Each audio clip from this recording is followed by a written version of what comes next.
The recent death of Ayatollah Khamenei has shattered the Middle East's primary geopolitical shield, creating an immediate, highly dangerous power vacuum.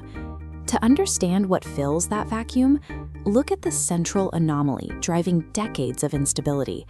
Israel is the only modern nation that has never officially formalized its final borders.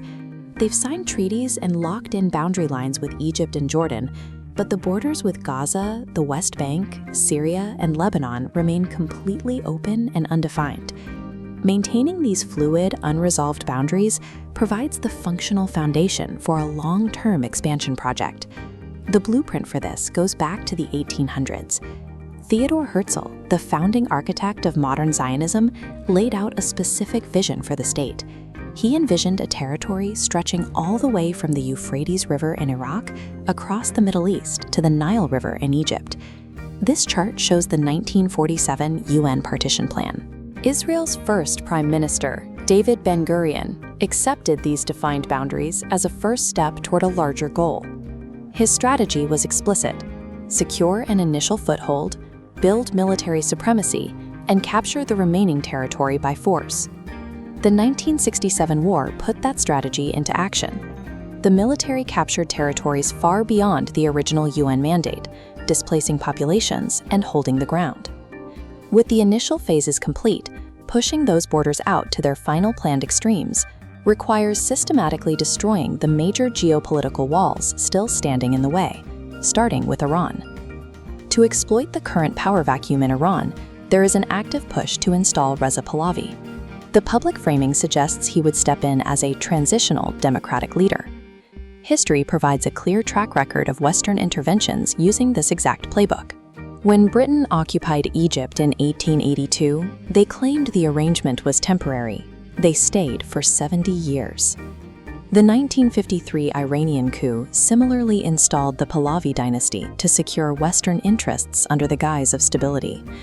The hidden objective behind backing a regime change today is to dismantle Iran's missile defense systems and neutralize its nuclear program from the inside out. Bringing down Iran's defensive wall via an internal coup leaves the region exposed, leaving one final heavily armed obstacle in the path of this expansion project. That target is Pakistan, the sole Muslim nation on earth possessing a nuclear arsenal. Prime Minister Benjamin Netanyahu has actively built what he calls a hexagon of alliances, leveraging ties with India to geographically surround and apply pressure directly on Pakistan's borders. The immediate military threat to his expansion project is clear. Pakistan's Shaheen-3 missile has a range of 2,750 kilometers, placing all of Israel within direct strike distance. Beyond the range of the missiles, the secondary fear is that Pakistan could act as a nuclear proliferator, sharing its intelligence and nuclear technology with other Muslim nations. Past leaders made this stance explicit. General Zia-ul-Haq defined Pakistan's atomic capabilities as a trust belonging to the entire Muslim world, specifically positioned to check Israeli expansion. As long as Pakistan's nuclear deterrent remains intact, the map of Greater Israel cannot be realized. Eliminating it is mandatory. If we look past the secular military strategy, we have to ask why total dominance of this specific landmass is required at all. A 1,400-year-old Islamic prophecy states that this physical expansion is merely preparation. It is laying the groundwork for the Dajjal, the Antichrist, to claim his global throne. The prophecy specifies that Jerusalem must first reach a state of peak prosperity and total global dominance, while the city of Medina becomes desolate. This consolidation of regional trade routes and energy sources creates the physical infrastructure for a Jerusalem-based global government. In this prophetic view, a superstate reaching the Euphrates and the Nile becomes the necessary platform for the Dajjal to exert total control over humanity. But the prophecy also introduces the ultimate counterforce.